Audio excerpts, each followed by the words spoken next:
update doon sa 8 na Botas Cup na kung saan matatandaan po natin nung ating nakaraan na press briefing, sila ay kinasuhan noong November 21 ng kasong grave misconduct, serious irregularities in the performance of duty, oppression, conduct and becoming of a police officer. Bilang update, noong November 27, nagkandak po ng interview ang ating pong Internal Affairs Service sapagkat noon lamang nila natanggap yung subpoena kaugnay ng reklamo.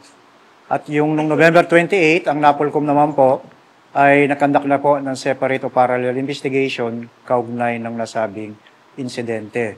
At bilang update po, sa 8, nadagdagan po sila ng isa, naging 9 na po sila. Ito po yung kanilang Chief Investigation Officer.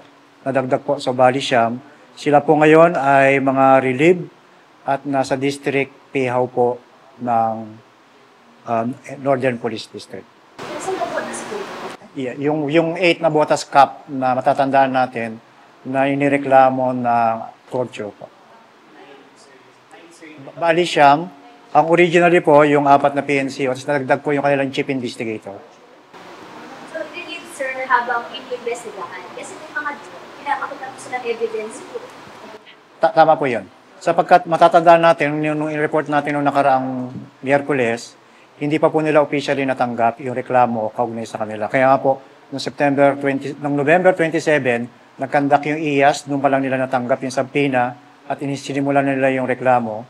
At nung kinabukasan, November 28, nagkandak ng parallel investigation na yung ating NAPOLCOM. Sa ngayon, sila pong yung siyam ay relieved, nasa pihaw na po ng district.